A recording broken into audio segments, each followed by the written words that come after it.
నమస్తే, welcome to BVR TV official. మిత్రులారా, నేను మీ బీవీఆర్ రావుని. చూడండి, హిందూ దేవుళ్ళు, హిందూ మతం, హిందూ సాంప్రదాయం ఎంత పవర్ఫుల్ అన్నది మీకు చెప్తాను. మిత్రులారా, చాలామంది మిగతా మతస్థులు కించపరుస్తూ ఉంటారు.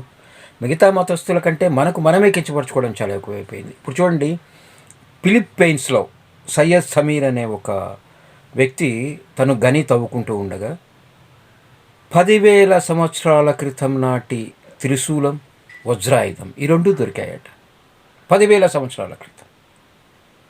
అక్కడ వాళ్ళు అన్నారు, భయ్యాన్ని మీకు దొరికింది కదా, ఇది ఇక్కడ అమ్మేస్తే చాలా డబ్బులు వస్తాయి, కోట్లు వస్తాయి అంటే తను ఏమన్నాడంటే, ఒక ముస్లిం సయ్యద్ సమీర్, నో, ఇవి భారతదేశానికి సంబంధించినవి, హిందూ మతానికి సంబంధించినవి, ఇవి వాళ్ళకే చేరాలి అని చెప్పి ఆ వస్తువుని తీసుకొని దుబాయ్ మీదుగా ఇండియా వచ్చి ఇక్కడ ప్రభుత్వానికి అప్పజెప్పాలని ఆయన వచ్చాడట ఇండియాకి. ఎంత గ్రేట్ చూసారా! 10,000 సంవత్సరాల క్రితం త్రిశూలం, వజ్రాయుధం. మిత్రులారా, అప్పటికి ఈ మతాలు ఇంకా పురుడు పోసుకోలేదు. క్రైస్తవ మతం కానీ, ముస్లిం మతం కానీ.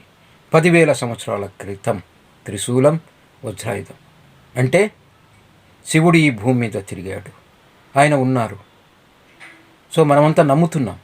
అవన్నీ చూడడానికి, ఆ త్రిశూలాన్ని, ఆ వజ్రాయుధాన్ని చూడటానికి భారత ప్రజలు ఎంతో ఆతృతగా ఎదురు చూస్తున్నారు. మిత్రులారా, సయ్యద్ సమీర్ ఏ మతస్థుడైతే ఏముంది, మానవత్వం ఉన్న వ్యక్తి. నిజానికి ఆయన అవి అమ్ముకుంటే ఆయనకు కోట్లు వచ్చేది.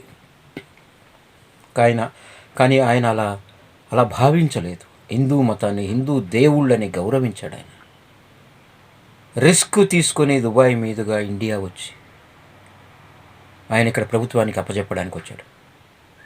ఆయనకు ఒక సెల్యూట్ చేద్దాం మిత్రులారా. సో హిందూ మతాన్ని, హిందూ ధర్మాన్ని, హిందూ దేవుళ్ళని కించపరిచే వ్యక్తులారా, గుర్తుపెట్టుకోండి, హిందూ మతం బూటకం కాదు, హిందూ దేవుళ్ళు బూటకం కాదు, మీ మతాలు, మీ దేవుళ్ళు, గుర్తుపెట్టుకోండి. థ్యాంక్ యూ సో మచ్ మిత్రులారా. ఈ వీడియో మీకు నచ్చినట్లయితే లైక్ చేయండి, షేర్ చేయండి. అలాగే అమూల్యమైన మీ అభిప్రాయాలని కామెంట్ రూపంలో తెలియజేయండి. బీవీఆర్ టీవీ అఫీషియల్ అనే నా యూట్యూబ్ ఛానల్ని సబ్స్క్రైబ్ చేసి ఆ పక్కనే ఉన్న బెల్ సింబల్ నొక్కండి మిత్రులారా. ఇలాంటి మంచి వీడియోని మీకు ఎప్పటికీ అందిస్తూ ఉంటాను. థ్యాంక్ యూ సో మచ్ మిత్రులారా. మరొక ముఖ్య విషయం మీరు ఇక్కడ గమనించాలి. హిందువులను ఊచకోత కోసిన టిప్పు సుల్తాన్ కత్తిని వేలంలో కొనుక్కున్న విజయ్ మాల్యా ఈరోజు బ్రిటన్ వీధుల్లో అడుక్కు తింటున్నాడు. అదే నిజాయితీగా శివుడి త్రిశూలం, వజ్రాయుధాన్ని ఇండియాకు తీసుకొచ్చిన సయ్యద్ గర్వంగా తలెత్తుకొని తిరుగుతున్నాడు.